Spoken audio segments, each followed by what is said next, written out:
Ok, bon bah on est parti pour une nouvelle vidéo. Salut Marjo. Salut, Jérémy, ça va? Bah ça va et toi? Ça va, ça va.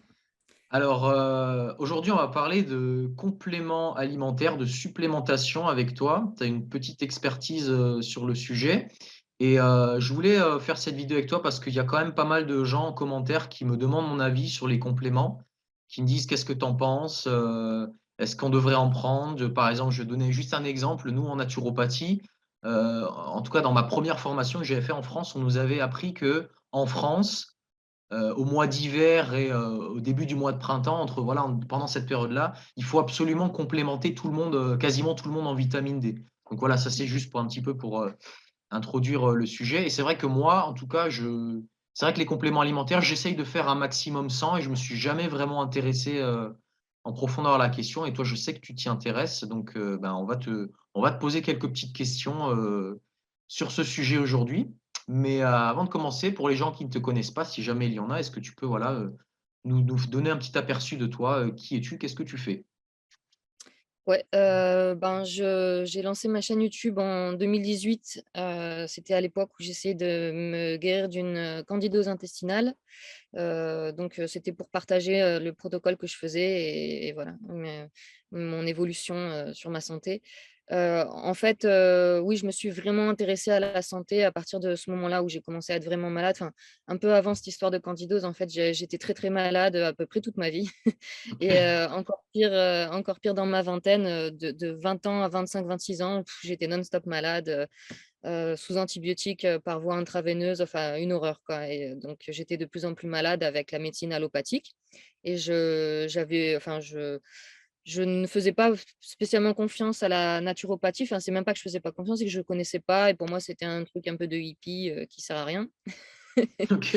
Et T'as pas tort, finalement hein. T'as pas tort, hein. ouais, enfin quand même, j'ai un peu changé d'avis depuis.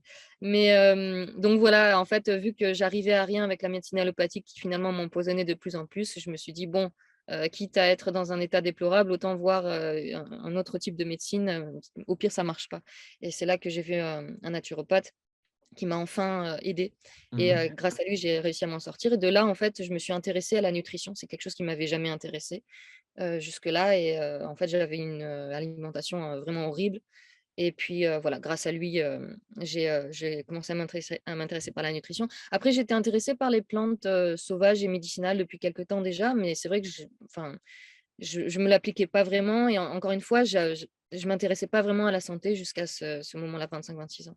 Puis Mhm. après, donc comme je disais, j'ai eu une grosse candidose, enfin beaucoup de problèmes d'intestin, beaucoup d'intolérances alimentaires qui m'ont vraiment pourri la vie, à l'âge de 30 ans, 31 ans Mhm. et finalement, voilà, j'ai fait beaucoup, beaucoup de recherches à ce moment-là, dans le monde anglophone, parce que dans le monde francophone, il y avait que dalle, vraiment Mhm. rien sur la candidose et j'ai lu beaucoup d'études scientifiques et cetera. J'ai découvert le monde merveilleux des études scientifiques publiées gratuitement sur internet, en anglais. Alors c'est vrai que ça l'est pas en français et Ouais. je savais pas en fait qu'on pouvait lire des études scientifiques, accessibles vraiment à tous, jusqu'à ce que je plonge dans ce monde-là anglophone et Ouais. c'est malheureux parce que c'est vrai que même maintenant, de nos jours, il y a toujours très peu d'études publiées en français, mais d'où l'avantage de s'intéresser au monde anglophone parce que dans le monde anglophone, tu as tout quoi et puis ils ont des années d'avance sur nous, sur la santé, dans le pire comme dans le meilleur. Ceci dit, avec le petit plugin Google Traduction, tu peux traduire instantanément des pages en français et c'est accessible même pour des gens qui parlent pas l'anglais, hein. Bah, ouais, tu as Ouais. raison, c'est vrai, ouais, ouais. Donc profitons-en, quoi. Je veux dire, moi, ma vie a changé depuis que j'ai connu les études scientifiques en anglais. C'est ma base de tout, en fait. Mm. Vous allez sur PubMed, vous avez une question, vous voulez faire une recherche sur n'importe quoi, vous tapez le sujet qui vous intéresse plus PubMed et vous Mhm. avez les études. Il y a des tonnes d'études. Bref, donc je vais pas me perdre là-dedans, mais c'est vrai que, pour moi, maintenant, c'est un peu ma base. Donc oui, pour finir de me présenter, donc, hem j'ai passé le diplôme de naturopathie là, il y a pas longtemps, en novembre, mais en fait, je j'accompagnais déjà, des gens, dans le monde anglophone justement, avant ça. Donc en fait, en gros, je suis plutôt autodidacte, je dirais, puisque je me suis, Ouais. intéressée à tout ça avant, de faire ma formation. Ma formation, je l'ai faite parce que c'est important pour les francophones, que tu aies un diplôme. Et c'est vrai que pour les anglophones, c'est pas vraiment le diplôme qui compte, c'est tes capacités, quoi. Mais bref, donc voilà, donc j'ai mon diplôme de naturopathie depuis novembre. Et voilà, et donc là, j'accompagne toujours des anglophones, mais maintenant, je suis plutôt passée plus sur des francophones, et c'est marrant parce c'est marrant parce que c'est vraiment un monde différent entre les anglophones et les francophones. Même des Mmh. trucs vraiment bizarres du style le MSM dont je parle dans une de mes vidéos. Mes clients anglophones, ils me disent tous que c'est super, ça les aide vachement, etc. Et du côté francophone, soit ils trouvent que ça sert à rien, le MSM, ils voient aucune différence sur eux, soit même ils le tolèrent mal. Et c'est vraiment très intéressant de travailler avec ces deux cultures différentes. Le MSN, tu peux préciser? Non, le MSM, c'est un complément alimentaire, OK. dont je parle dans une vieille vidéo qui aide à réparer les tissus, qui soutient le foie, c'est une source de soufre, pour, la fabrication du glutathion. Donc c'est vraiment, sur le papier, c'est vraiment super, et moi, de mon expérience avec les anglophones, je voyais vraiment des super progrès avec ça chez des gens, enfin chez pas mal de gens, et dans le monde francophone, c'est marrant, mais c'est pas du tout le même, écho. OK. Mais bon bref, là je diverge un peu. Mais voilà, pour me présenter en 2 mots, et juste, voilà, ma source, mes sources principales de ce que je transmets sur ma chaîne, et de ce que je pense, hein, et de ce que j'applique, avec mes clients, hem, c'est effectivement, ce que j'apprends dans le monde anglophone. Dans le monde francophone, comme je te dis, pour moi, le monde francophone a trop de retard, donc c'est vrai que je fais quasiment jamais mes recherches en français. Mmh. Et ma source principale, c'est les études scientifiques, en anglais. Mais comme on le disait dans une autre vidéo, les études scientifiques, pour moi, c'est pas suffisant parce que vraiment, hein, on trouve des études qui disent un truc et son contraire sur le même sujet. Donc oui, c'est ma base, mais pas que. Et je parle beaucoup de Weston Price, et je parle beaucoup de la fondation Weston Price. Ça, c'est une autre de mes grosses, grosses sources. Pour moi, il y a pas mieux Mmh. que la fondation Weston Price, si vous cherchez des sources, sérieuses, sur plein de sujets. Voilà, donc ça, c'est ma base. OK, et tu vends un cours en ligne, hein, pour guérir ses intestins, donc on mettra le lien en description. Donc tu accompagnes des gens maintenant depuis longtemps. Oui, ouais, donc effectivement, oui, je me suis un peu donc spécialisée, sur ce sujet-là, sur les intestins, et puis de manière générale sur le système digestif, comment régénérer, son intestin, sa flore intestinale, et cetera. Donc effectivement, j'ai un protocole, tout est sur mon site internet, The Candida Slayer. Voilà. Pour ceux qui ne l'auraient pas remarqué, et tu t'appelles également Marjolaine, Marjolaine, pour ceux enchantée. qui ne connaissaient pas ton prénom. OK. Ou Marjorie, puisque j'ai l'habitude que depuis ma naissance, on m'appelle Marjorie au lieu de Marjolaine, donc je vous en veux pas si vous m'appelez Marjorie. J'ai moi-même fait cette erreur. Alors, du coup, aujourd'hui, on va parler des compléments alimentaires. Alors, si tu veux, moi, que j'ai découvert le monde de la naturopathie, on va dire, j'ai découvert, on va dire, l'idéologie, hein, qu'on appelle hygiéniste.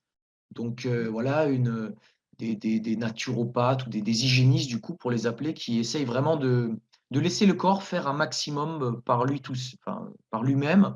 C'est que de l'alimentation, du repos. Il y a le jeûne qui est très utilisé, hein, en naturopathie hygiéniste.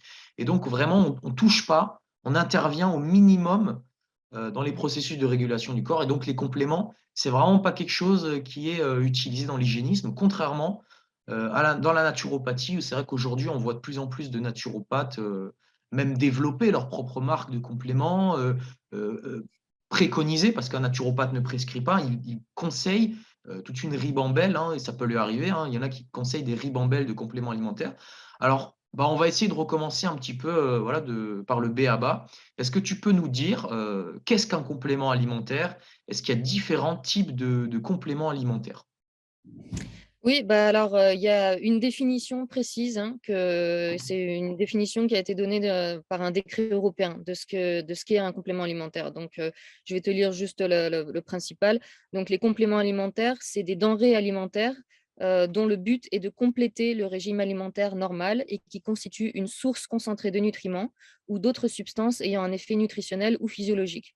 Bon, là, je ne te lis pas tout le décret, hein, je te lis Mmh. la base. Donc, c'est ça, en fait, un complément alimentaire. C'est une source concentrée de nutriments ou autres substances ayant un effet nutritionnel ou physiologique.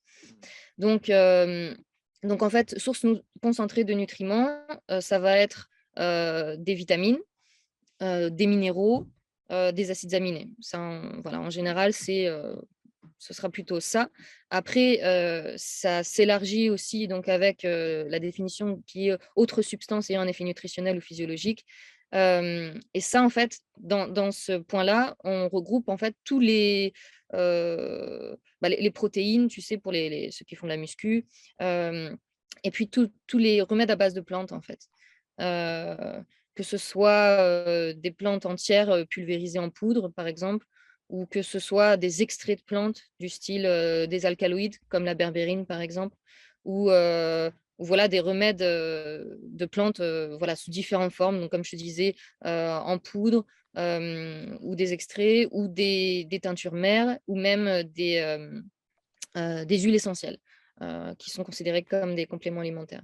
Donc au niveau des plantes, il y a encore, une autre définition qui s'ajoute à celle que je viens de dire. En gros, enfin je ne sais plus si je l'ai noté quelque part pour vite, oui voilà, c'est, dispose que peuvent être employées dans la fabrication des compléments alimentaires les plantes et parties de plantes traditionnellement considérées comme alimentaires, à l'exclusion de leur préparation non traditionnelle en alimentation humaine. Donc en fait, toutes les plantes qui traditionnellement ont été utilisées, dans l'alimentation ou qui ont été transformées de manière traditionnelle. C'est-à-dire que c'est pour ça que les huiles essentielles, c'est considéré comme un complément alimentaire.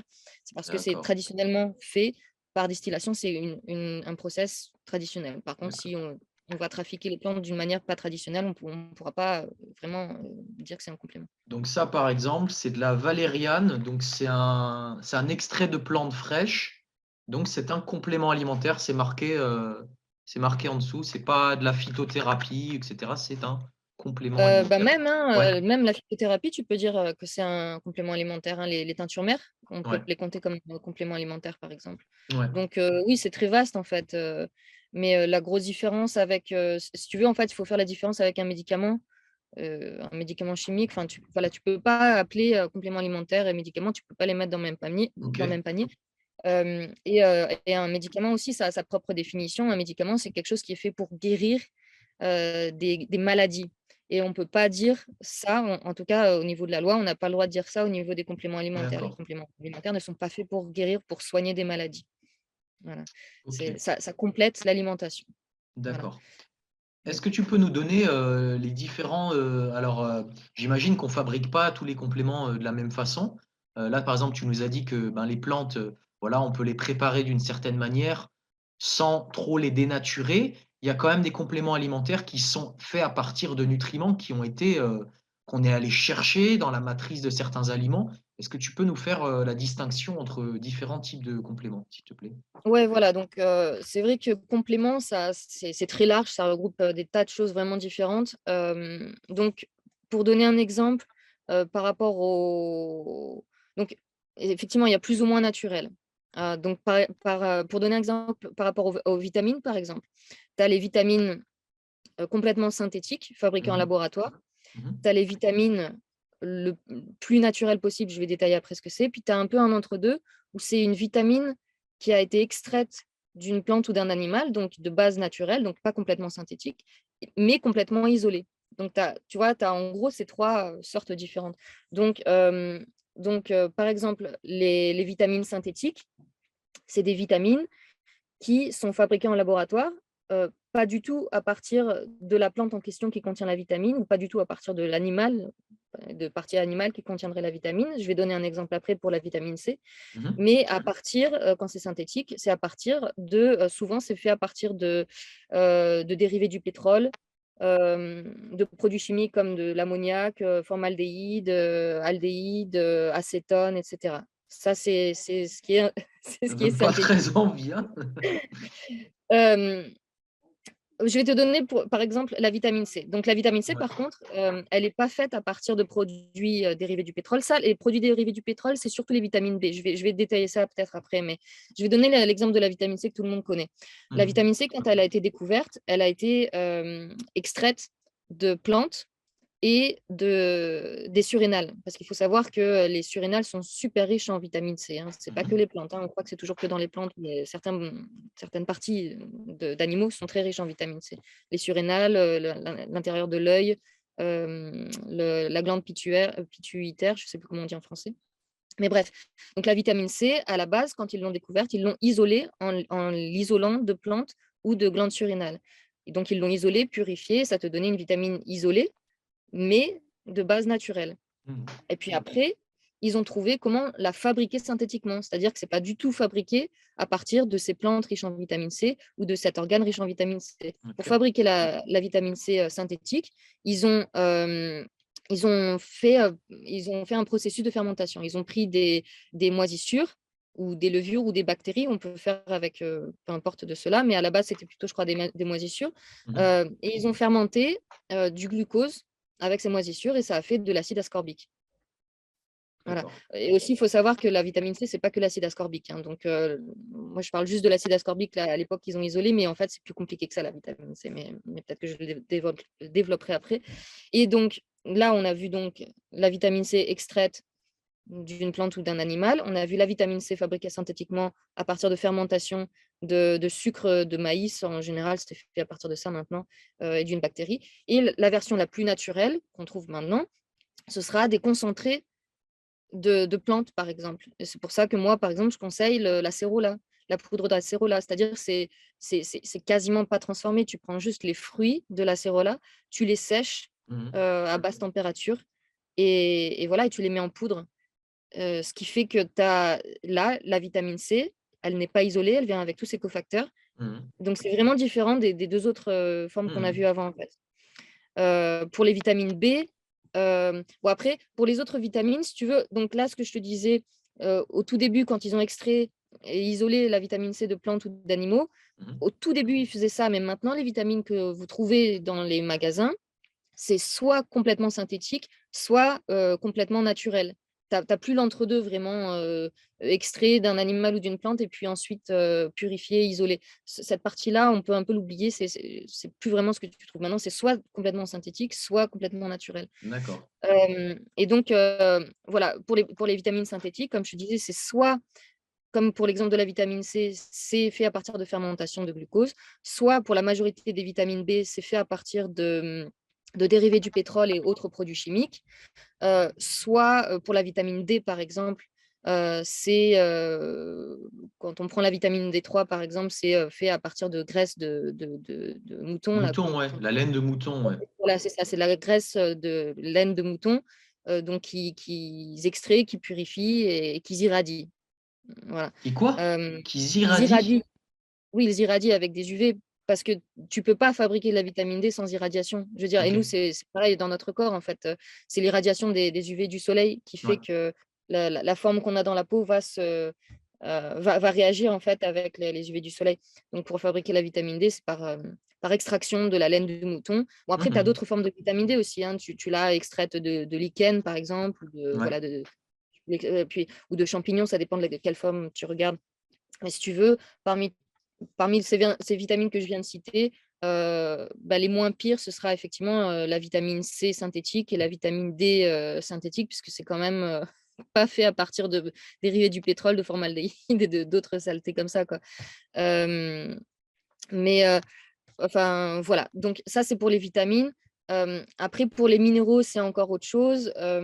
Pour les minéraux, c'est fait à partir, enfin, pour les minéraux, on peut dire que c'est que du synthétique, même si on a l'impression que c'est naturel, parce qu'en fait, ça c'est pas fabriqué à partir de dérivés du pétrole. Mais pour les minéraux, en fait, ils vont te prendre des roches, voilà, des roches qui vont mélanger à des acides ou à des peptides, mais en général, c'est plutôt à des acides pour les rendre un peu biodisponibles.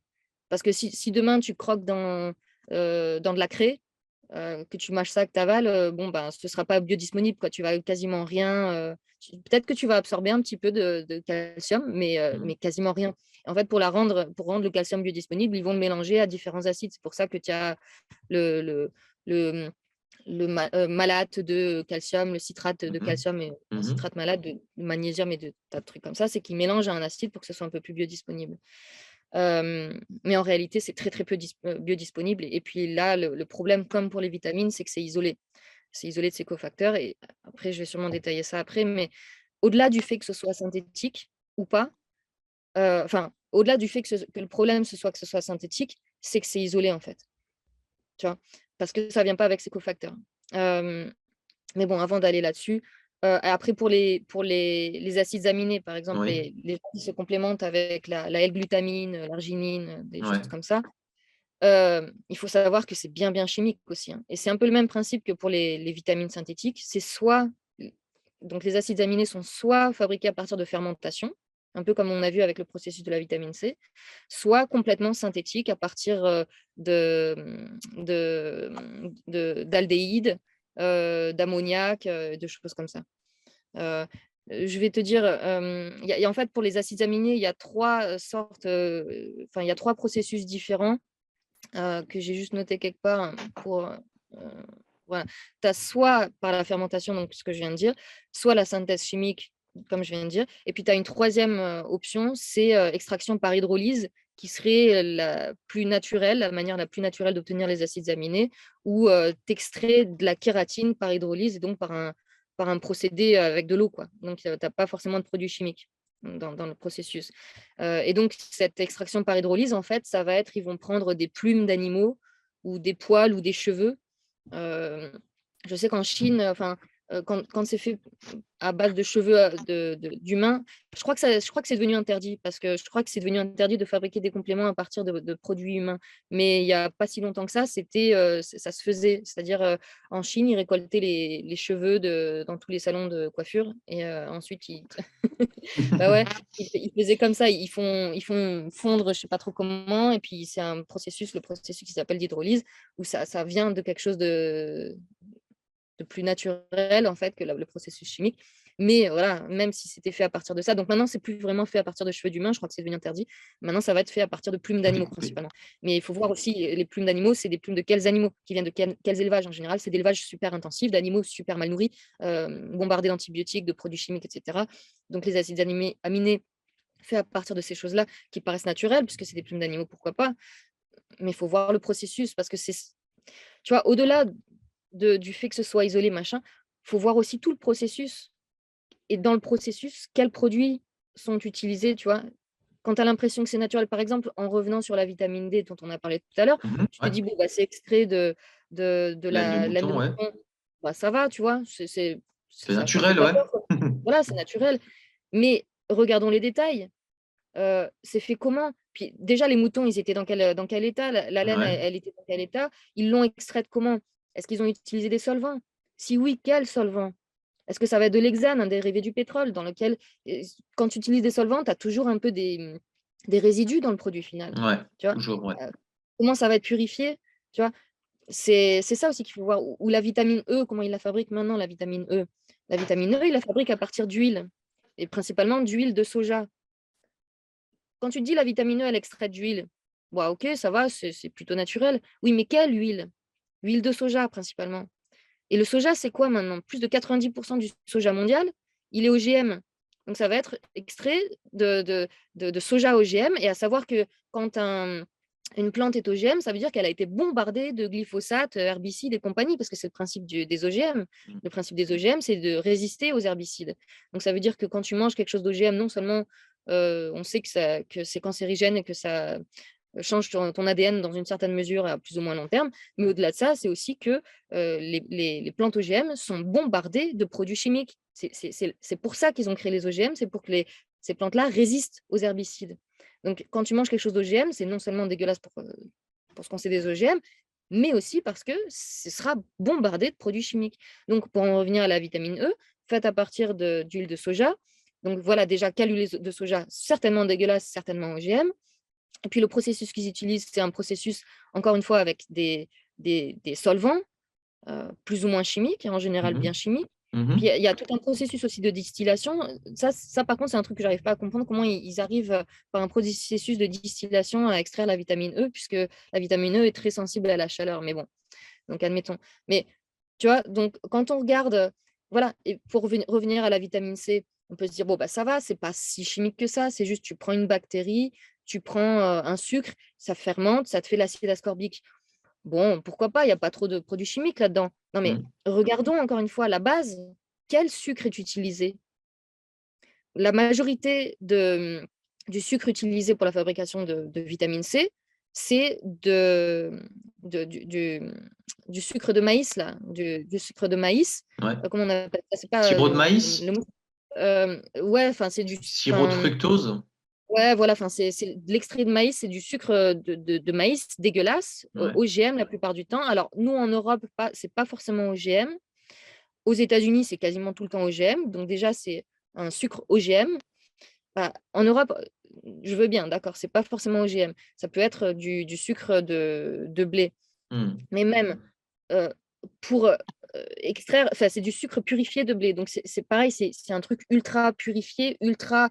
euh, Encore une fois, comment ils l'ont fait? Comment ils ont purifié ce sucre? Avec quel solvant? Par quel mécanisme? Tu vois? Ouais. Et puis ensuite, quelles bactéries ils utilisent? Quelle moisissure ou levure ils utilisent pour la fermentation? Tu peux être certain que ce sera toujours des bactéries élevées, créées en laboratoire. Pareil pour les levures et les moisissures. Elles sont créées en laboratoire, c'est-à-dire que ce sont des organismes OGM par définition. Et puis, quand une fois que l'acide ascorbique a été fabriqué, qu'est-ce qu'ils vont faire? Ils vont essayer de purifier pour enlever les bactéries, etc. Mais à quel point ça va être purifié? Quand c'est fait à partir de levures et de moisissures, on sait très bien que les levures et moisissures euh, rejettent des spores. Mmh. Les spores, c'est super dur, enfin, comment dire, c'est super résistant. Et les spores résistent beaucoup plus à la chaleur ou à n'importe quel autre processus de purification que la moisissure ou la levure en elle-même. Donc, est-ce qu'il ne va pas te rester des spores de moisissure dans ta vitamine C? Et à savoir que beaucoup de gens sont intoxiqués à plus ou moins fortement aux moisissures. Et enfin, on sait qu'il y a beaucoup de gens qui sont sensibles aux moisissures, aux levures, etc. Surtout les gens qui développent, tu sais, des problèmes de candidose, etc. Souvent, elles sont sensibles aux moisissures. Et puis savoir que non seulement il y a les spores, mais il y a les mycotoxines. C'est le principe des moisissures. Les moisissures fabriquent des toxines. Donc, au final, dans ta vitamine C, il y a quoi, tu vois? Est-ce qu'il ne va D'accord. pas y avoir des spores, des mycotoxines qui restent dedans? Tu vois? Euh, Au-delà du fait, encore une fois, que ce soit juste synthétisé ou pas, il faut voir en fait tous les processus, quoi. Tu vois?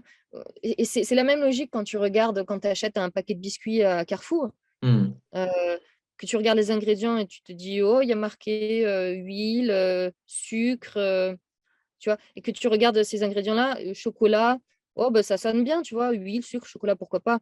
Oui, mais quelle huile? Quel sucre? Fabriqué comment? Le chocolat, comment?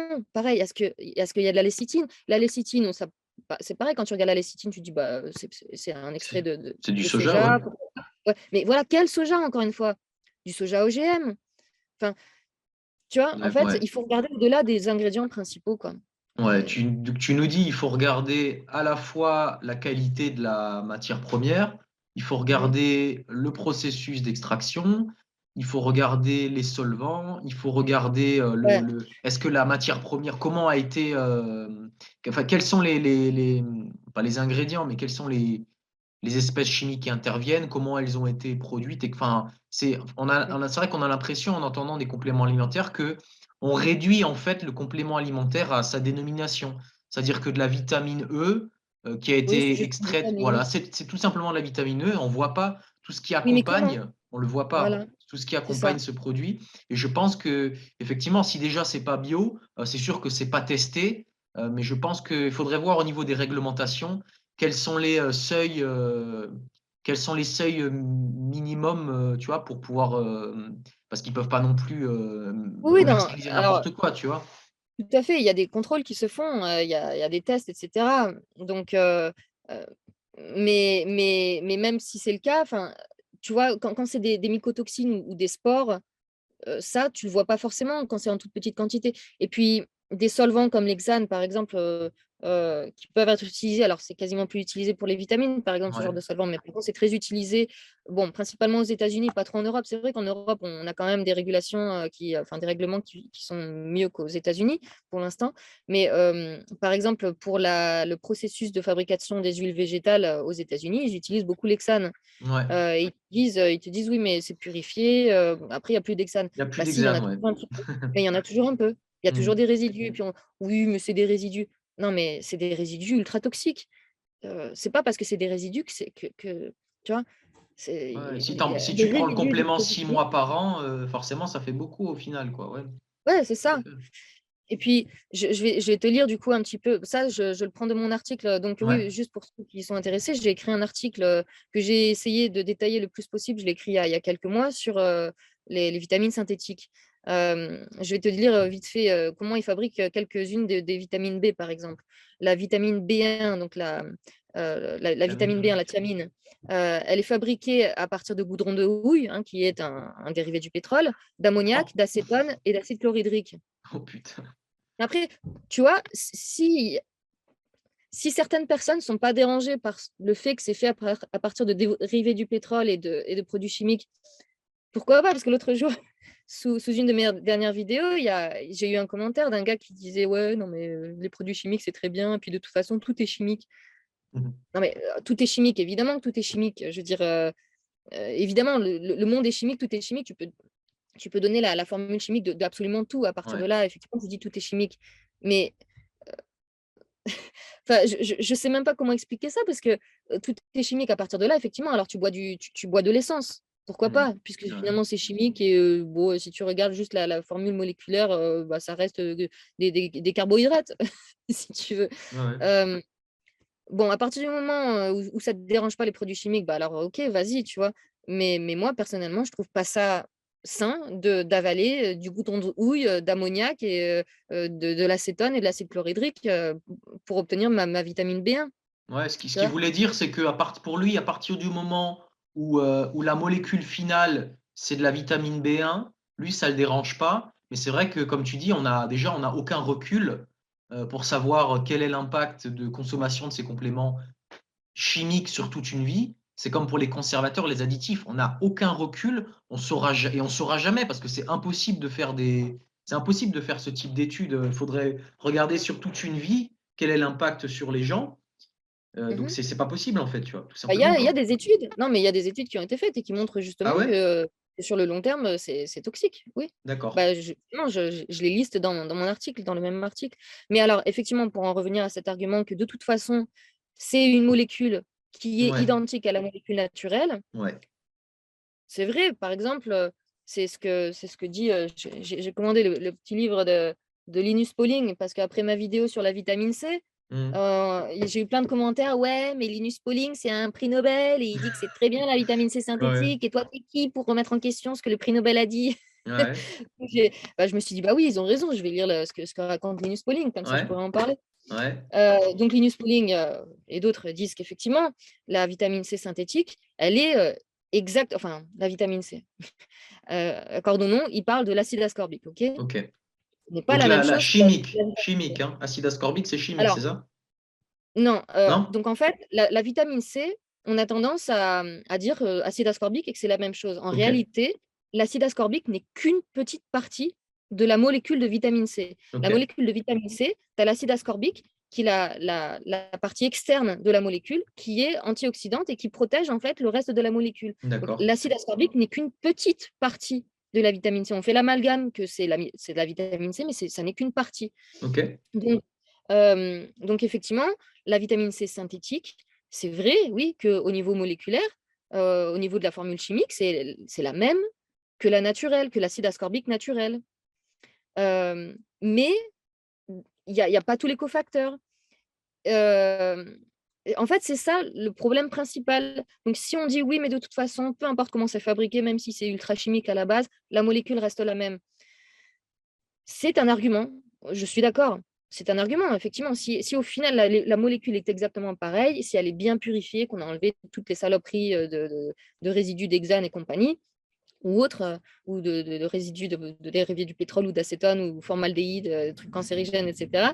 Si on s'est, bien assuré d'avoir enlevé, tous ces résidus-là mmh, là et c'est vrai, c'est la même molécule, d'accord? Donc pourquoi pas?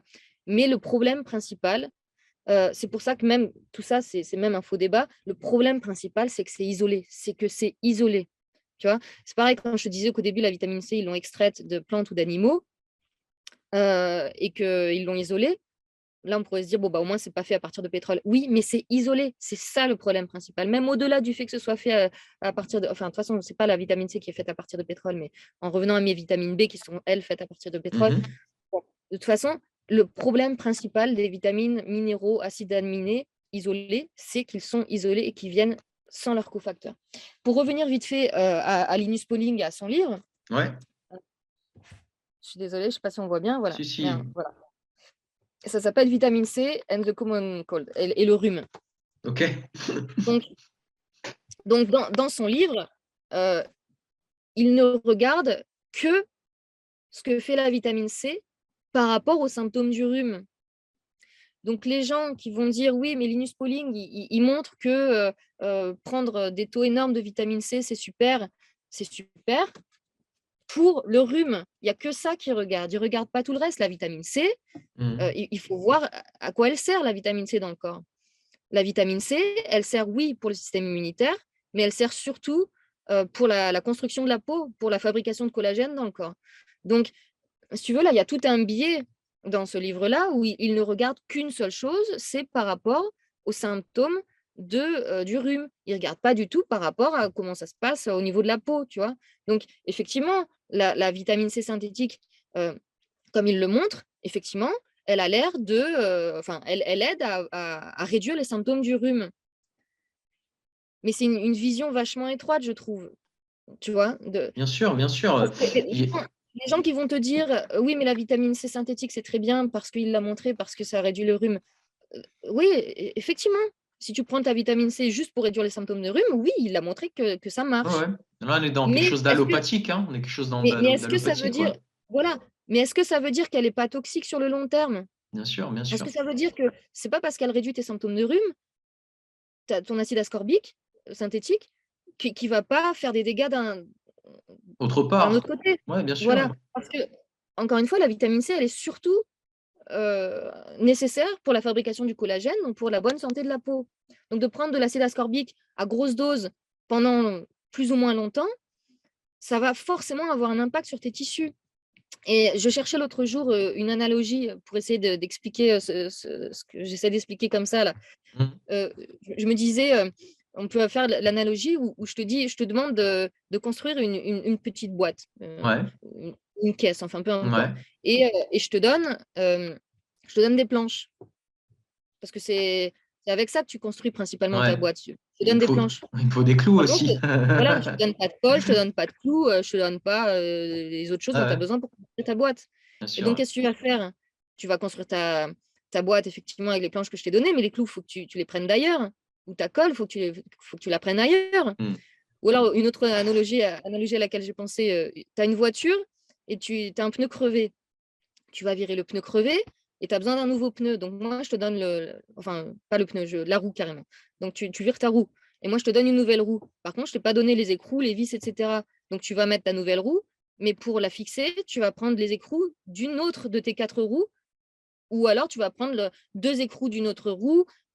Tu vois, tu vas essayer de t'arranger avec ce que tu as pour fixer ta nouvelle roue. Donc, Ouais. tu viens de fixer ta nouvelle roue bien toute neuve, bien belle, mais en faisant ça, tu as affaibli une autre partie de ta voiture, puisque tu n'avais pas tous les éléments. Mmh. Et ben, c'est exactement ça avec ce qui est isolé, avec vitamines isolées, minéraux isolés, acides aminés isolés.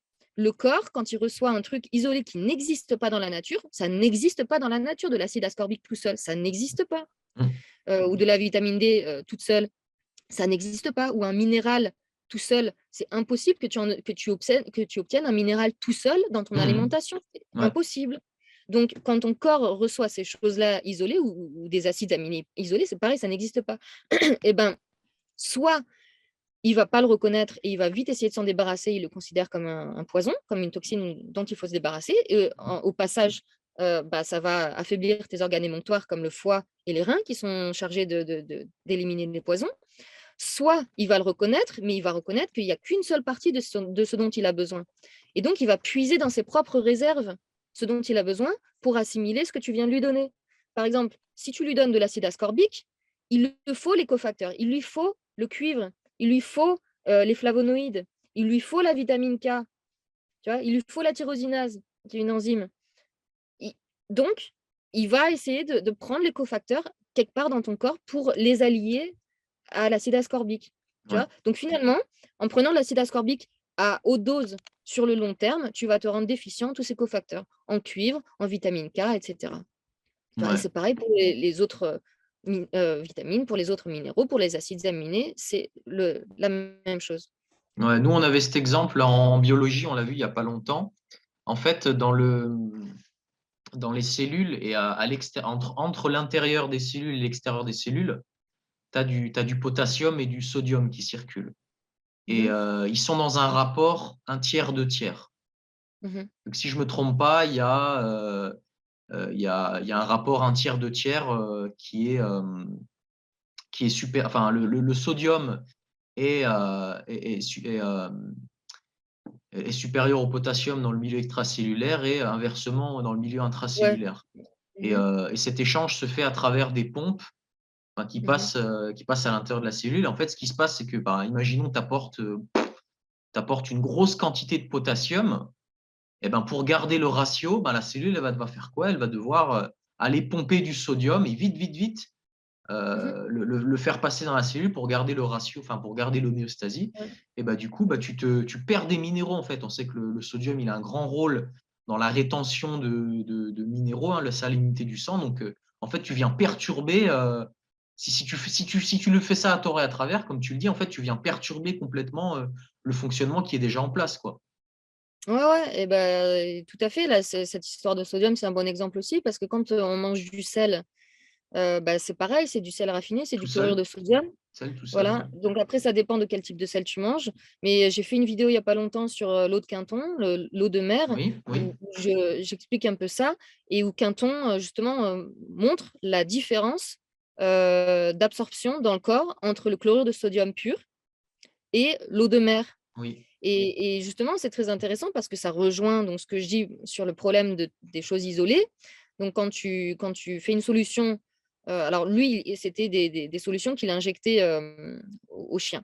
Enfin, bon, enfin, ça se fait aussi aux humains, hein. Quand tu vas à Mmh. l'hôpital maintenant, même de nos jours, hein, quand tu vas à l'hôpital et que tu vas mal, tout de suite, qu'est-ce qu'ils te font? Ils te font, sous, perfusion, ils te mettent sous perfusion une solution saline qui est faite à partir de chlorure de sodium, c'est-à-dire de chlore, sodium, juste deux choses. Ouais, Hem Et donc quand il a fait ses injections, enfin ses expériences sur les chiens, ouais. heu, il a fait des injections de chlorure de sodium, juste chlorure de sodium et il a fait des injections d'eau de mer et en fait, il a vu que, quand les injections étaient faites avec du chlorure de sodium, le rein avait beaucoup de mal à éliminer le surplus qui arrivait, et donc c'était toxique pour le rein, à cause de ça. Parce que le corps ne reconnaissait pas bien ces 2 minéraux, enfin ce complexe, ce sel, isolé, parce que dans la nature, ça n'existe pas du chlorure de sodium pur.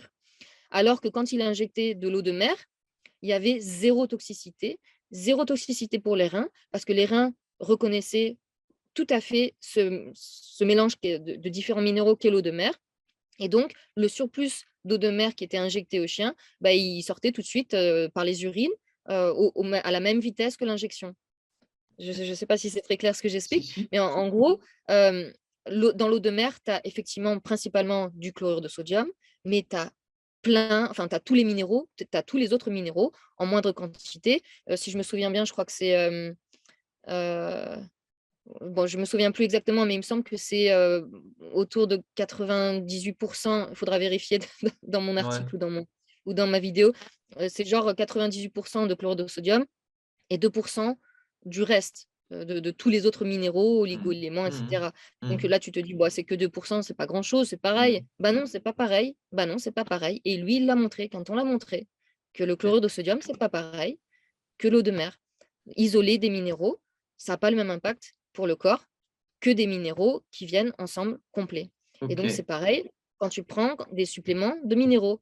Là, on a parlé du sel, mais quand tu prends du zinc, quand tu prends, du cuivre, quand tu prends du magnésium, ça va être pareil. Ton corps va pas savoir gérer correctement ces minéraux-là. Non seulement ça va être toxique parce que ça va donner du travail à tes émonctoires pour essayer d'évacuer, ce qu'il n'arrive pas à absorber. Il arrive à absorber une petite partie, mais ce qu'il n'arrive pas à absorber, il faut qu'il l'évacue.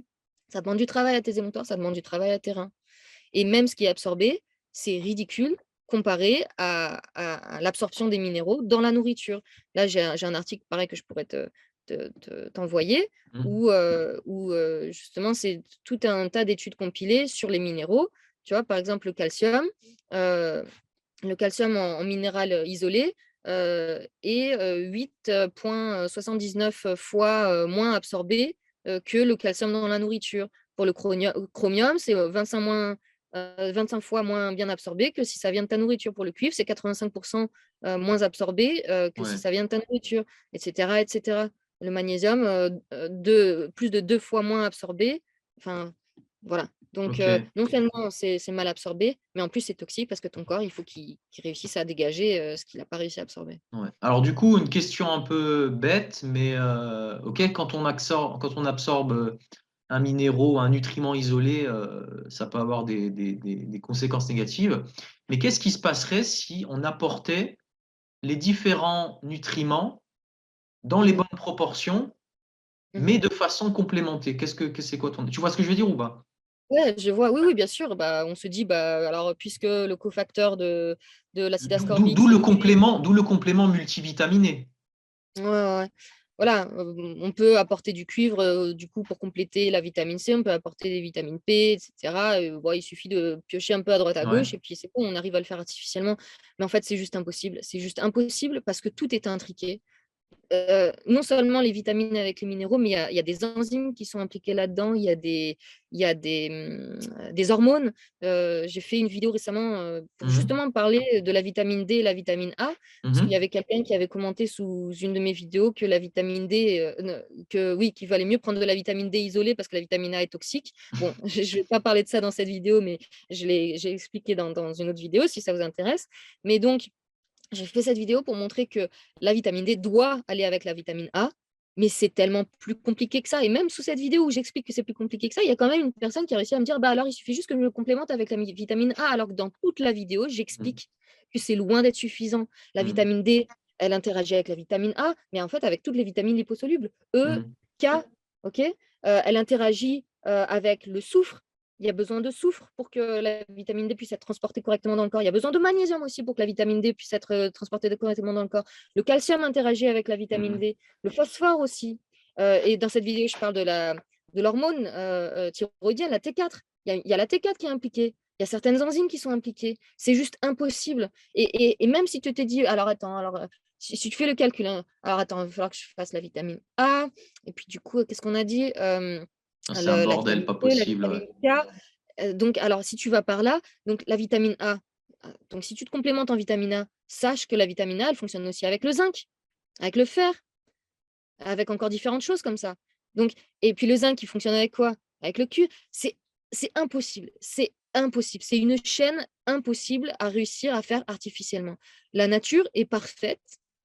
Et ça, c'est un très bon exemple que la nature est parfaite. On n'arrivera pas à copier la nature aussi bien que la perfection de la nature. Mhm. Tu vois? Donc, même si tu te complémentes avec l'écofacteur, tu n'y arriveras jamais. Parce qu'en plus, comme je te dis, il y a certaines enzymes et hormones. Qu'est-ce que tu vas faire? Tu vas te complémenter aussi avec toutes les enzymes et les hormones. Ouais. Même si tu fais, tu vois, même si tu te complémentes que avec l'écofacteur de vitamines et de Ouais. minéraux, il y a encore plus vaste que ça. Donc, et ça aura toujours un impact toxique sur le plus ou moins long terme. Et là où les gens ne comprennent pas cette histoire de, quand je leur dis que c'est toxique des vitamines ou des minéraux isolés, c'est parce que quand ils en prennent, ils ne se sentent pas forcément plus malades ou quoi. Mais c'est justement le problème de ces vitamines et minéraux isolés, c'est que c'est une toxicité sur le plus ou moins long terme, de manière plus ou moins insidieuse. Donc ça va pas forcément se déclarer tout de suite, tu vois? C'est pas un poison, hop, que tout de suite, qui te rend malade. Ouais. C'est sur plusieurs années et encore une fois, allez lire mon article sur la toxicité des vitamines isolées si vous voulez des exemples. J'ai mis plein d'études justement qui montrent que les vitamines isolées, ont été prouvées toxiques à plus ou moins long terme, à plus ou moins forte dose. J'ai des exemples pour les vitamines, toutes les vitamines A, B, C, D, E, voilà, la thiamine, qui a rendu 100 de porcs stériles dans une étude, il y en a plein, tu vois? Donc, bon, après, le problème aussi, c'est qu'avec les études scientifiques, comme je l'ai dit tout à l'heure, tu peux en trouver d'autres qui disent pas du tout la même chose. Donc, il faut réussir à faire le tri. Mais justement, il faut voir tous les détails, il faut voir sur combien de temps ils ont fait ces essais aussi. Et puis, quel biais ils ont regardé, tu vois, parce que dans son livre, Linus Pauling, c'est pareil, à un moment, il parle du cofacteur de la vitamine C. Enfin, il parle que d'un seul cofacteur, il parle de la vitamine P, donc des flavonoïdes, des bioflavonoïdes. Et à un moment, il dit, alors, on a fait des tests justement pour voir si, c'était un problème ou pas de se supplémenter en acide ascorbique sans vitamine P ou alors avec la vitamine P. Et ils ont vu que, si tu te supplémentes avec l'acide ascorbique avec plus vitamine P ou alors acide ascorbique seul, ça n'a aucun impact sur le rhume.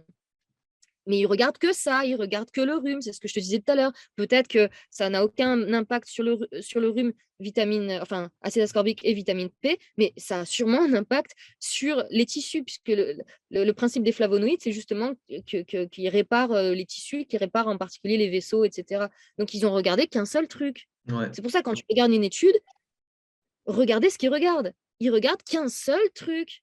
La vitamine C, c'est bien plus large que Ah ouais, juste enlever les symptômes du c'est rhume. là où il y a en fait, comment expliquer, le point faible, c'est que tu peux jamais regarder de façon holistique. En fait, une étude, elle est obligée tu vois, elle est Ouais, ils obligée regardent un truc. d'être réductionniste. En fait, tu vois, ils appellent ça Ouais. c'est très à la mode en ce moment. C'est le combat réductionniste, hein, tu sais, de pas réduire un Mmh. aliment à un de ses nutriments. Et c'est que la somme des éléments est plus grande que les éléments isolés eux-mêmes. Et moi, du coup, j'avais vu passer une étude, hein, c'est Innov Naturopathie, hein, qui l'avait publié. Donc là, en 2017, on a mortalité dans les essais randomisés de suppléments antioxydants pour la prévention primaire et secondaire. Donc en gros, c'était une revue systématique et une méta-analyse. Donc en fait, ils ont évalué l'impact d'antioxydants, hein, pour la prévention de plusieurs maladies. Ils ont étudié 232 000 personnes à peu près. Et la conclusion, c'est quoi? Le traitement par bêta-carotène, vitamine A et vitamine E peut augmenter la mortalité. Mmh. C'est un truc de fou, hein. Mmh. Les gens, ils les ont Ouais, complémentés pendant, je sais, bon, il faut aller voir l'étude, hein, mais clairement, ça n'apporte rien. Il y a même des cas où ouais, justement, ça peut je poser l'ai dans mon problème. article, ouais, de manière inattendue, dans ces 2 études, davantage de cancers ont été découverts chez les personnes prenant des comprimés de bêta-carotène. Bon, bah, voilà. Bah, après je te dis la vitamine B, c'est pareil, ils ont fait diverses études, la thiamine dans une expérience, 100 la thiamine synthétique rendait 100 d'un groupe de porcs stériles. Hem et puis, ils ont commencé à supplémenter toute l'Amérique, en vitamine B9, tu sais, l'acide folique, il y a quelques années, Mhm. enfin je sais plus si Ouais, c'était dans ouais, les années 40-50.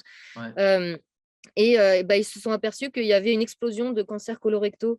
Voilà, puis, la ils aux États-Unis, ils ont, supplémenté, enfin, ils le font toujours, hein, ils supplémentent les farines, toutes les farines de blé et cetera en certaines vitamines B, Mhm. je sais plus lesquelles, mais il se trouve que toutes les B9, vitamines ouais. B interagissent, donc ils mettent une ou 2 vitamines B dans la farine, mais en fait, ça rend déficient les gens Ouais, c'est une en toutes les catastrophe. Ça autres prend autre vitamines B. chose, exactement, Ouais, ouais. et donc, je veux dire les problèmes de santé qu'ont les Américains à être, une des nations les plus malades du monde, hein, à être les plus obèses et cetera, heu, il faut regarder, c'est non seulement la qualité de ce qu'ils mangent, mais je pense qu'un des plus gros problèmes, c'est toutes les vitamines et minéraux synthétiques ajoutés, hein, qu'ils ajoutent dans leur alimentation. Tu peux pas trouver de la farine, tu peux pas trouver un biscuit ou un gâteau fait aux États-Unis sans, vitamines synthétiques dedans ou minéraux, ajoutés, et je pense que c'est vraiment, au-delà de la mauvaise qualité de ce qu'ils mangent, je pense que toutes ces saloperies ajoutées, ça joue vraiment dans leur mauvaise santé. Ouais. Et là, je pense bon, là, tu as mis le doigt vraiment sur le problème que ça engendre. Mais c'est vrai que là, je t'avais dit au début que c'est surtout moi. Le problème, c'était que aujourd'hui, tu as des gens qui conseillent à tout va Ouais, mais je des sais. suppléments. Mais Mmh. je pense vraiment l'autre gros problème, si tu veux, c'est Ouais, l'auto-supplémentation. Et surtout, ouais. moi, enfin, je suis pas trop dans ce milieu de par mes activités, mais des fois, je suis un petit peu ce milieu de loin, tu vois, c'est le milieu du fitness. Mmh. Alors là, l'autocomplémentation, mais Ah oui. je vais Ah bah citer oui. quelques marques, hein. Tu as MyProtein. En Ouais. France, tu as Nutrimuscle. Tu Mmh mh. as, des pontes, t'as Ouais, ouais. des big boss de la complémentation. Et tu as Mmh. des jeunes aujourd'hui, notamment avec les réseaux, hein, qui sont influencés par les réseaux sociaux, Instagram, tout ça, qui se complémentent tous les jours pendant Mmh. des années et des années en tout et Ouais, n'importe je sais. quoi, en Ouais, ouais. shaker de protéines. Moi, mon frère, il s'est complémenté pendant des années en vitamines, en acides Mmh. gras essentiels et tu te dis, mais c'est dingue parce que tu te dis, mais je suis en train de prendre soin de ma santé, je suis en train de me renforcer, je suis en train de faire mieux que la moyenne des gens. Et en fait, on ne sait Mmh. pas en fait. Enfin, moi, avec ce que tu viens de nous dire là, j'en doute fortement. Et alors, c'est Mais quoi? Juste, avant d'oublier, parce que j'ai une ouais, mémoire de poisson rouge, mais juste avant d'oublier, je voulais aussi préciser aussi cet argument qu'on me sort des fois. Oui, mais depuis que je me supplémente en vitamine C synthétique, je me sens mieux. Oui, mais depuis que je me supplémente en vitamine D, je le sens vraiment, hein, que je me sens ouais, mieux. Hem, alors, déjà, il faut savoir que la vitamine C, synthétique à grosse dose, c'est de l'acide, hein, c'est très acide et en fait, ça fonctionne dans le corps comme un antibiotique, en fait. Heu et enfin, au-delà de juste parce que c'est de l'acide, je veux dire, il y a des études qui montrent qu'effectivement, ça fonctionne comme un antibiotique qui va tuer les mauvaises bactéries, mais les bonnes aussi dans ton intestin. Donc peut-être que si tu te sens mieux, c'est parce que ça agit comme un antibiotique, mais est-ce que ça veut dire que, tu vois, que c'est bien pour toi sur le long terme? On est d'accord que quand tu prends un antibiotique chimique, tu te sens mieux quand tu es très malade, voilà, au bout de 24-48 heures, ça y est, tu es plus malade, pouf, c'est parti. Ah bah, ça veut dire que les antibiotiques, c'est formidable alors, ouais. hein? Bah non, maintenant on Ouais, sait que non. On sait que non. On sait qu'au contraire, c'est super toxique. Mais c'est le même état d'esprit qu'ont les gens qui ouais, prennent ces compléments isolés: «Ah bah, je me sens mieux, donc ça veut dire que c'est bien». ouais, Non, et puis en plus, il faut comprendre aussi qu'un symptôme, c'est pas mauvais, hein, et ça, c'est quelque chose aussi que j'ai trouvé vraiment intéressant dans ce livre, dans le ouais, livre de Linus Pauling, c'est que tout est axé sur le fait que les symptômes, c'est mauvais. ouais. Mais non, les Ouais, symptômes, ouais, c'est le corps qui se détoxifie. Mais et en fait, c'est pas du tout le point de vue des scientifiques, c'est ouais, plutôt le point de vue des naturopathes justement. ouais. Donc on c'est pour ça qu'on vit pas dans le même monde, hein. Mais alors C'est attends, clair. là je suis partie dans une tangente, mais juste Ouais, pour ouais. finir ce que je disais sur la vitamine C, la vitamine D, il y en a qui me disent: «Bah, depuis que je prends de la vitamine D, c'est pareil, je me sens beaucoup mieux». À savoir que la vitamine D agit, comme des corticoïdes, comme comment on dit? Oui, des stéroïdes. En anglais, c'est stéroïdes, des corticoïdes, oui, on dit en français. Mmh. Donc et les corticoïdes, c'est quoi? Quand tu sais, quand tu as beaucoup d'inflammation, tu vas chez le médecin, il te donne quoi? Il te donne des corticoïdes, de la Ouais. cortisone, voilà. Voilà, c'était le Anti-inflammatoire, mot ouais. que je cherchais. Mmh. Voilà, bah, tu vas te sentir mieux parce que, bah, ça supprime l'inflammation. Ouais. D'accord, mais est-ce que ça veut dire que c'est bon pour toi de prendre des corticoïdes? On Mmh. sait très bien que non, on sait très bien que c'est toxique, on sait très bien que ça a des tonnes d'effets secondaires et on sait très bien que ça affaiblit tes surrénales et cetera quand tu en prends pendant trop longtemps ou même pendant pas longtemps.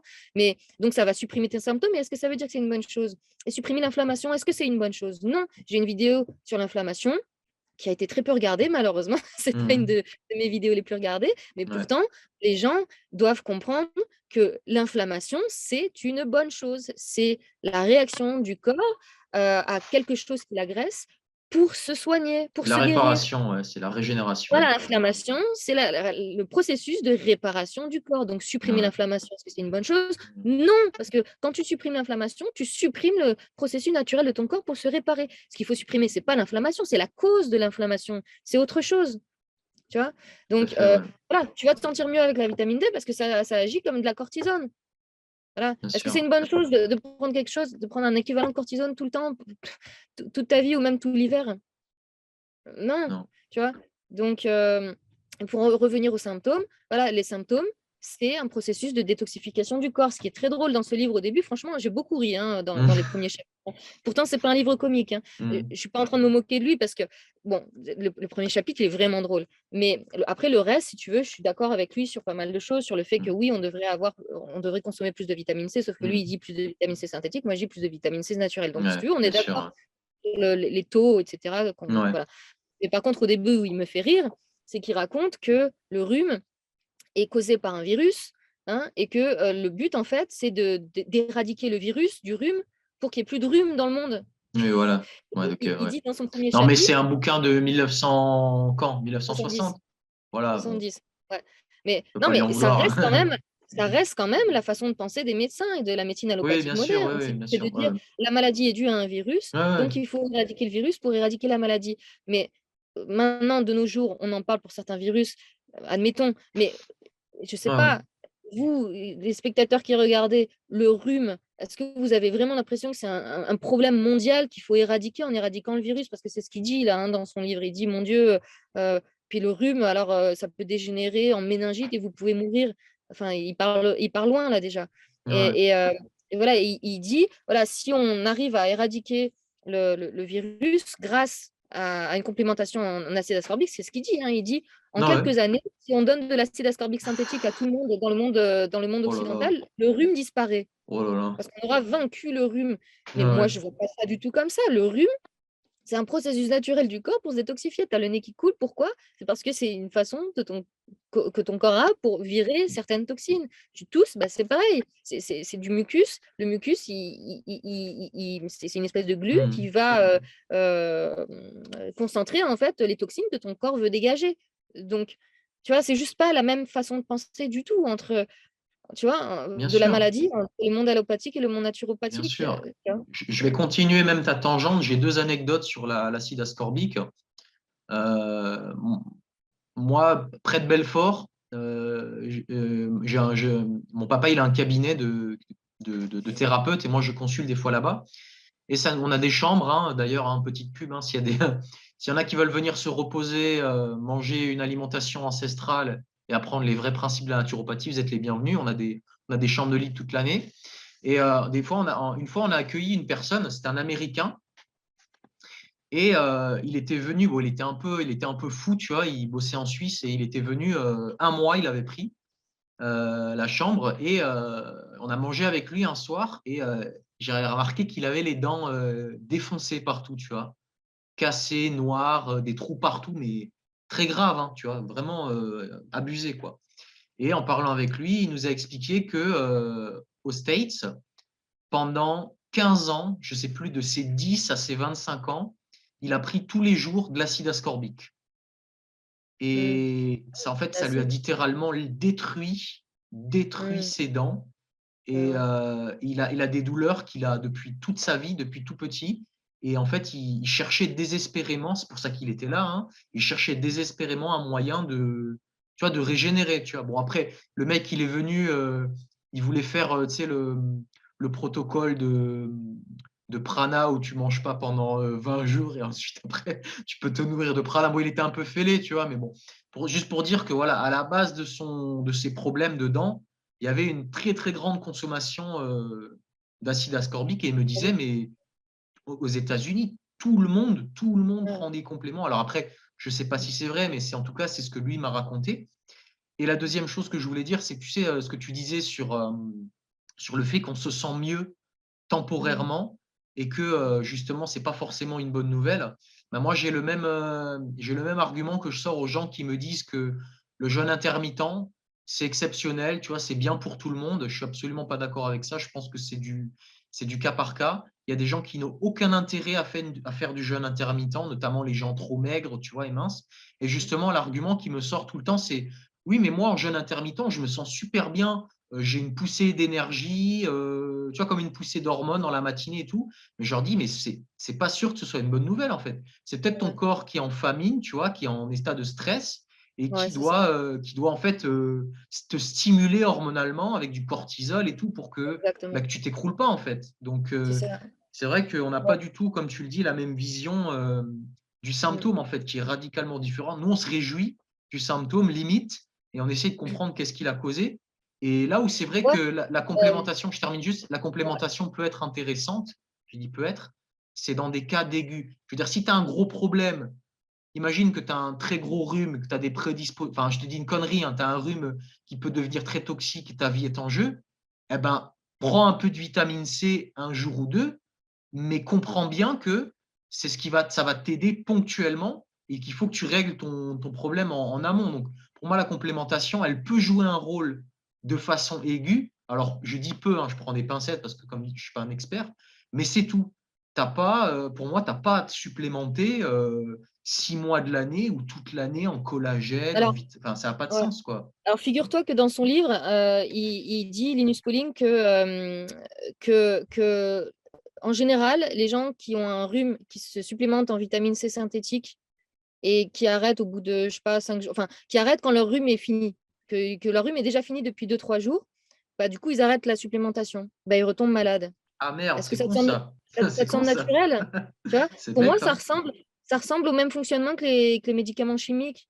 Tu vois? Je veux dire, c'est pas normal que tu prends de la vitamine C synthétique à haute dose et dès que tu arrêtes, ton rhume revient, hein, tu vois? C'est qu'il y Ouais, a un truc qui fonctionne pas dans l'histoire, tu ouais, vois? ouais, ouais. Et après pour, rebondir sur ce que tu as dit, sur oui, sur les symptômes, oui, je voulais aussi, donner l'analogie des fumeurs. Ouais.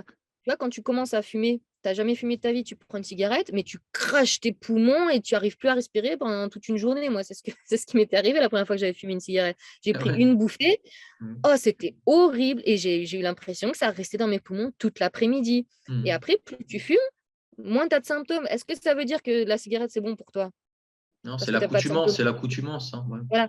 Je veux dire, là encore, il faut voir, tu vois, les symptômes. Est-ce que c'est une bonne chose? Est-ce que c'est une mauvaise chose? Je veux dire, là, quand tu craches tes poumons après ta première cigarette, c'est que ton corps, il réagit parce qu'il sait que c'est mauvais.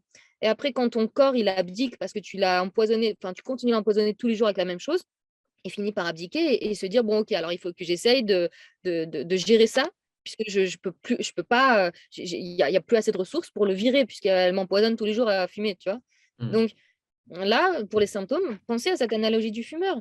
C'est une bonne chose, en fait, d'avoir des symptômes, tu Mmh. vois? Bon, c'est pas agréable, hein, sur le coup, mais quand tu es malade, au moins, tu sais que ton corps réagit, tu vois? Ouais. Pourquoi les enfants sont très malades tout le temps, tu sais? Les enfants de 4-5 ans, ils passent leur vie à être malades tout le temps, des rhumes et des bronchites et des sinusites et des machins et les parents qui paniquent, qui veulent leur donner des antibiotiques.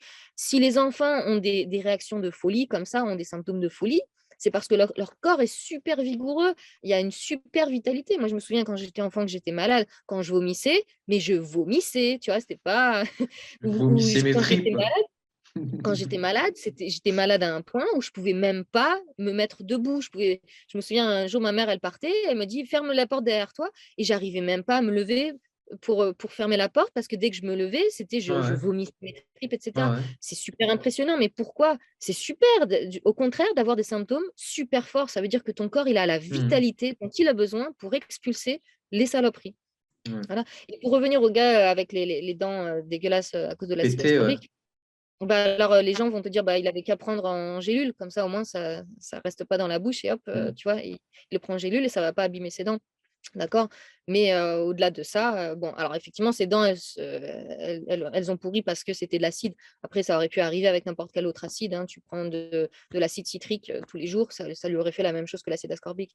Mmh. Donc si tu veux, là, et les gens, ils vont te dire: «Ouais, mais c'est pas la faute de la vitamine C, c'est la faute de l'acide», oui.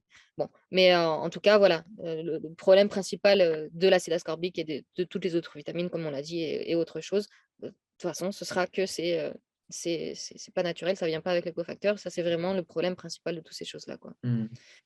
Voilà et juste aussi, je voulais juste dire un truc par rapport aux compléments alimentaires de plantes. Hem, alors parce qu'on m'a déjà sorti: «Oui, mais les huiles essentielles aussi, c'est isolé et cetera». Je suis d'accord qu'il y a plusieurs niveaux d'isolation, hein. Mmh. Il y a plusieurs niveaux d'isolation, on est d'accord, hein. L'huile Par contre, essentielle, c'est une concentration, ouais, c'est plus une concentration, j'ai l'impression.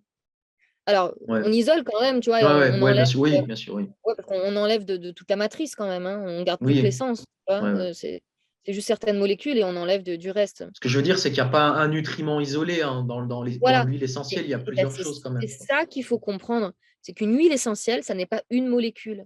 C'est des centaines de molécules ensemble. Dans l'huile essentielle de lavande, je crois que c'est plus de 300 molécules dans Mmh mh. juste une huile Ouais, ouais. essentielle. Donc c'est là la grande différence entre un médicament chimique, parce que les médicaments chimiques, c'est quoi? C'est non seulement synthétisé à Mmh. partir de produits dérivés du pétrole, comme on l'a dit pour les vitamines synthétiques, Ouais, mais en plus, les médicaments chimiques, c'est une molécule isolée ou peut-être 2 ou 3 selon le médicament, mais c'est juste une ou 2 ou 3 molécules isolées. Généralement, c'est une molécule isolée, c'est tout. Étranger au corps, ça c'est et c'est pour ça que ça va causer beaucoup d'effets secondaires. C'est que c'est des molécules isolées et en plus étrangères au corps. ouais, Alors que bon, dans les vitamines synthétiques, au moins, c'est pas étranger au corps, il connaît. Même mais le problème principal, c'est que c'est isolé. Bon, ouais. bref. Mais donc, une huile essentielle, comparer une huile essentielle à un médicament chimique, non. Dans un médicament chimique, tu as une molécule, dans une huile essentielle, tu as des centaines de molécules. Après, je suis d'accord que pour moi, les huiles essentielles, c'est vraiment, c'est juste enfin, c'est la transition entre la plante et le médicament chimique. C'est juste avant l'étape de médicament chimique. Ouais. Parce Ouais, ouais, qu'effectivement, ouais. c'est très, concentré et isolé en une certaine mesure, mais le corps arrive à reconnaître ces molécules-là parce que justement, elles ne sont pas isolées. Donc alors je dis pas, hein, si on les utilise mal, les huiles essentielles, ça peut être toxique, hein, bien Bien sûr, sûr, ouais. C'est pour ça que c'est plus dangereux d'utiliser des huiles essentielles que des tisanes, par exemple, que des formes beaucoup plus simples de la Mmh. plante. Donc plus on transforme, plus c'est dangereux pour le corps. Mmh. Mais c'est une transformation beaucoup moindre, enfin bien moindre que, les transformations faites pour les médicaments chimiques. Yes. OK, bah, c'est cool, hein. Franchement, moi, tu m'as donné un bon avis, enfin, tu m'as fait un bon aperçu. Moi, en tout cas, j'y vois plus clair sur les compléments. Et comme dit, hein, ça me conforte dans ce que je pensais déjà avant, c'est que c'est pas quelque chose qui doit devenir une normalité. En fait, si tu l'utilises, à la limite, choisis quelque chose de très bonne qualité et vraiment que ce soit le plus ponctuel possible. Parce que, Et le comme plus je te l'ai naturel dit, aussi. le plus Non, parce naturel, qu'il y a oui. il y a Ouais, des options naturelles. Donc voilà, pour ouais, les gens qui se posaient la question: «Alors, mince, je veux prendre ma vitamine C, mais alors, si je prends pas la synthétique, je prends quoi?» Bah, justement, c'est ce que j'explique à la fin de là, mon ouais. article, sur les vitamines isolées. Il y a des solutions naturelles. Par exemple, pour la vitamine A, et bah, vous prenez qu'est-ce qui est riche en vitamine A? On sait tous que c'est le foie. Donc Le foie.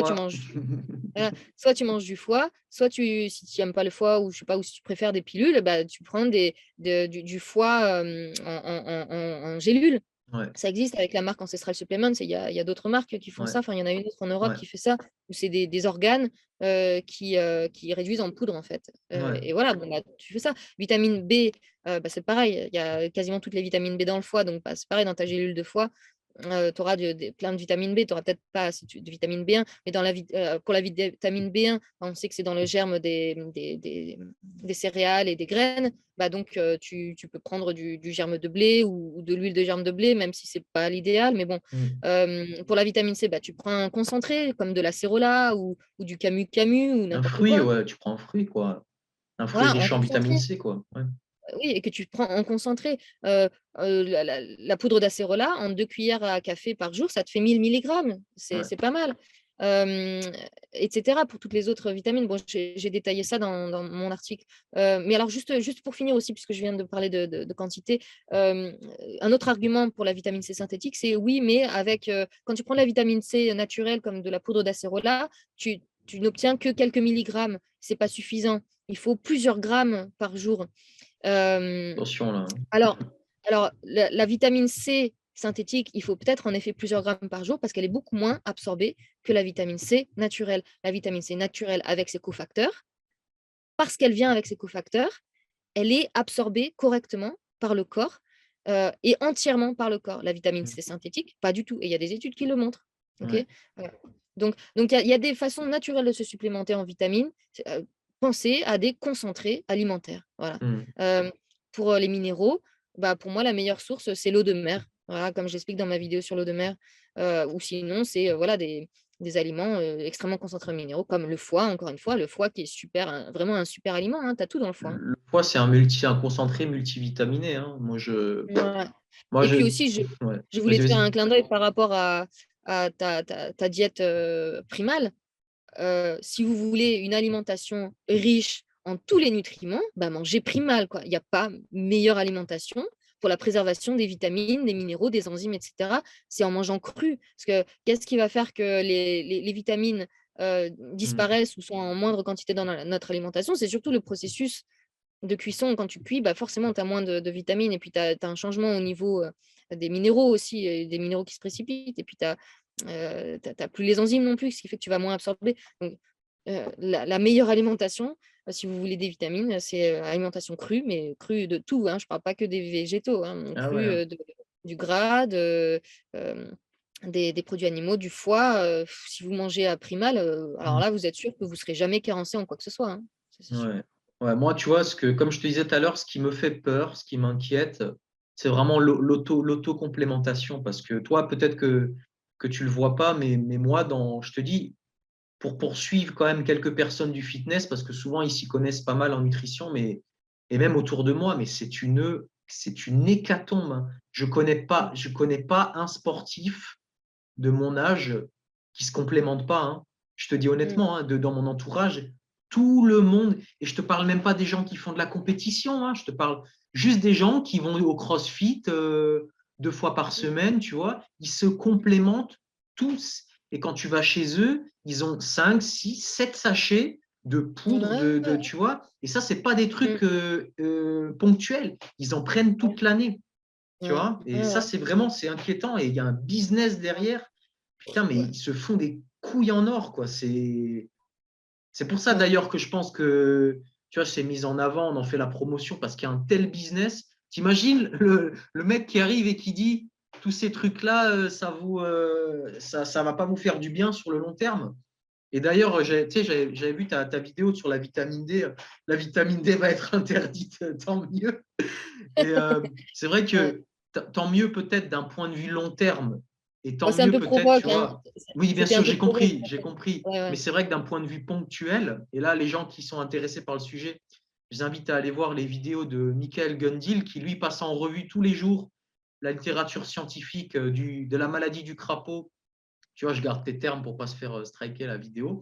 En rapport avec les taux de vitamine D, eh ben, vous verrez que les gens qui ont les taux de vitamine D les plus bas, sont les gens qui sont le plus facilement infectés. Donc, lui, tu vois, il comprend pas, tu vois, qu'on l'interdise. Mais c'est vrai que l'interdire, bah, c'est peut-être pas un hasard qu'ils l'interdisent, puisque ponctuellement, ça peut aider les gens à moins se faire infecter. Mais c'est vrai que sur le long terme, c'est peut-être pas si mal que ça, parce que ça va forcer les gens à se bouger le cul et à aller Ouais, sortir mais de soleil, tu vois. même, je vais te dire, même sur le court terme, enfin non, moi je suis vraiment contre, hein. Je suis Même vraiment, sur le vraiment court contre la terme, vitamine D. si ta vie en dépend. Mais ta vie n'en dépend pas. Enfin, puis non, mais il n'y a Non, mais tu as aucune des gens raison qui de ont des prendre. Non, comorbidités mais quand même, tu il y vois. a, ouais, mais il y a aucune raison de prendre de la vitamine D isolée. Bah, tu as des comorbidités, tu veux prendre de la vitamine D, bah, tu prends du foie de morue. Ok, Il n'y ok, a aucune d'accord. raison de Ouais, prendre ouais. de la vitamine D isolée. Parce que c'est montré dans plein d'études Ouais, ouais. que la vitamine D isolée va te causer plein de problèmes, des problèmes rénaux, de la calcification partout dans le corps. Tu vas avoir des douleurs de. euh, il y a aucune raison. Il y a aucune raison. Je veux dire. Et puis alors, il y en a un sous ma vidéo que je crois qui a dit Ouais. ouais, mais si tout le monde mangeait du foie de morue au lieu de prendre de la vitamine D en gélule, il y aurait plus de foie de morue dans le monde. Bah écoute, Enfin, heureusement que les labos sont là, quoi. Parce que putain, comment on a fait pour vivre toute comment on ferait, ouais. l'humanité? Je sais pas comment l'humanité s'en est sortie jusqu'au XXe siècle, quand enfin les labos sont arrivés pour tous Ouais, nous ouais. sauver, quoi. Parce Hmm. que la nourriture, ça a l'air de pas être suffisant. Ouais, Putain, ouais. heureusement que les labos sont là, tu vois. Non, mais faut arrêter, quoi. Faut arrêter. Je veux dire, et puis, il y a pas que le foie de morue. Je vais te dire, avant que les labos fabriquent leur vitamine D en gouttes, qu'est-ce qu'ils faisaient au début du XXe siècle? Les gens, ils prenaient de l'huile de foie de morue en cuillère. Bah, alors, est-ce que ça a décimé les morues? Il y a encore des morues. Enfin, il faut arrêter. Et puis, il y a d'autres sources aussi. Alors, faut pas non plus être borné et stupide. C'est pas parce que je parle de foie de morue qu'il y a que le foie de morue. Hmm. Dans ma vidéo sur la vitamine D, je parle Hmm. d'autres sources aussi. Ouais, les gens, C'est juste que. ils veulent la facilité, les gens. Ils veulent acheter un truc, c'est un truc de malade. Ça, Après, ils veulent oui, obligatoirement acheter un truc, qu'ils tu le vois, pour que fassent. ça aille mieux, quoi. Ouais, mais qu'ils le fassent. C'est Enfin, je ouf, veux dire, quoi. le Ouais. truc, c'est que si tu m'écoutes et que tu n'es pas du tout convaincu par ce que je dis, bah, c'est pas un souci. Moi, mon but, c'est pas de convaincre les gens qui sont complètement obstinés dans leur truc. Je veux dire, moi, je parle et je partage mes connaissances pour les gens qui sont un peu ouverts ou qui se posent des questions. Mon but, c'est Hmm. pas de convaincre les gens qui sont hyper pro médecine Hmm. allopathique, etc. Je veux dire, si tu es vraiment convaincu que la médecine allopathique est formidable, si tu es vraiment convaincu que de prendre des vitamines créées à base de pétrole, si tu es vraiment convaincu que les plantes, ça sert à rien, Hmm. bah, viens pas sur ma chaîne, quoi, parce que tu seras vraiment déçu et tu n'auras rien à faire sur ma chaîne en Hmm. réalité, hein. Voilà, hein. Ok, bah, tu fais bien de le préciser. Ouais, je veux dire, Si les gens ont suivi jusque-là, je pense qu'ils ont quand même un petit intérêt ouais, et à tout voilà, c'est ça. juste qu'il y a des visions différentes de la vie. Bah oui, un mec super pro médecine Ouais. moderne et moi, bah, on ne sera pas d'accord sur beaucoup de choses. Et puis, il va pas me convaincre que la médecine, enfin, que les produits chimiques, c'est formidable. Et moi, je le Hmm. convaincrai pas que la médecine naturelle, enfin, que les remèdes naturels sont mieux. Non, bah, dans ce cas-là, c'est juste passe ton Hmm. chemin, quoi. Tu Voilà. Ok. Bon, ouais, on a fait une vidéo assez longue. Je sais pas si Ouais. tu veux rajouter quelque chose ou si tu avais encore peut-être une question ou quelque chose que je devrais préciser. Non, c'était vraiment bien. Je pense que les gens vont pouvoir se faire leur idée, c'est cool. Et ouais, comme dit, je pense qu'il faut plus de vidéos comme ça, puisque, comme je te le redis, hein, l'autocomplémentation, pour moi, c'est un fléau. Ah oui, C'est je devenu voulais. normal pour les gens, en fait, tu vois, d'avoir ça. Tout comme c'est devenu normal d'avoir un smartphone, ça va devenir normal de se complémenter, en fait, quoi. Et Ouais, c'est d'ailleurs, ça. avec le véganisme, ça va s'intensifier de plus en plus, hein. C'est ce que Bah disent ouais. d'ailleurs, c'est des arguments typiques de véganistes, hein, de dire que de toute façon, l'alimentation, elle est pas Elle est assez riche en carence. nutriments et que de toute façon, que tu te supplémentes d'un truc, bah, pourquoi tu te supplémenterais pas de 2, de 3, de 4 trucs de toute façon, tu vois? Ouais. Autant le Bah, faire. c'est la même logique, que pour les vaccins. Il y a déjà eu des vaccins dans le passé, alors pourquoi pas accepter un nouveau, tu vois? À Ouais. partir avec cette logique, tu fais ce que Tu tu fais tout, veux, ouais. hein. Tu fais Tu tout, ouais. heu, mais je voulais juste, aussi dire par rapport à ce que tu disais aux bodybuilders, qui, se supplémentent avec des poudres et cetera. Ça m'arrive aussi d'avoir des gens qui font du sport en salle de sport et cetera et qui me disent: «Bah, moi j'ai mon shaker après et cetera». Ouais. Bah, je leur dis: «Non mais il y a d'autres solutions. Au lieu de prendre ton shaker, bah, tu bois du lait cru après ta salle de sport, après Ouais. ta séance de sport ou tu vois? Pour avoir l'Anka qui t'apporte les protéines et cetera, bah, tu bois du lait cru ou alors tu bois du kéfir ou alors, tu manges un œuf, cru, mieux ou alors un œuf, Ouais. dur si tu es pas adepte du cru. Ouais. Il y a plein de solutions pour manger facilement, des choses riches en nutriments, riches en protéines après ta séance de sport. Tu manges de la viande séchée, tu manges du saucisson, tu manges du fromage, tout ça, c'est très concentré en protéines, hein, tu as pas besoin de ces poudres. Après, le problème bon, c'est un autre problème, hein, on va pas rentrer, mais le problème des gens du fitness, c'est qu'ils veulent aller au-delà de leur génétique. Et pour aller au-delà de leur génétique, j'avais fait une vidéo, hein, sur le sujet, sur les Ouais, vidéos je l'ai vu. d'Instagram. Si Mmh. tu veux aller au-delà de ta génétique, c'est simple, tu dois te surentraîner et tu dois prendre des produits synthétiques parce que tu n'as pas, en fait, notre estomac, il est designé pour notre morphologie, tu vois. Et le problème des gens, c'est qu'ils doivent surmanger. Tu vois, déjà, les mecs qui veulent prendre en masse, ils mangent 6 fois par jour. Ils sont obligés de prendre des trucs de synthèse parce qu'ils doivent aller Ouais, au-delà de ce qui est naturel pour eux. Donc, moi ouais, c'est c'est ce que, ça, ouais. pareil, quand j'ai des sportifs, je leur conseille, enfin, ce que j'essaye, parce que j'essaie quand même de persuader les gens, tu vois, j'essaie de les persuader qu'ils n'ont pas besoin d'être énormes, en fait, qu'ils peuvent être heureux dans tu vois, au sein de ce qui est naturel pour eux. Mais après, bon, Mmh. c'est des choix personnels, hein, je peux comprendre, ouais, c'est compliqué, quoi. Ouais, Ok. ouais, ouais. Ben écoute, merci, hein, Marjo, d'avoir partagé tout Bah, ton savoir avec merci à nous. toi.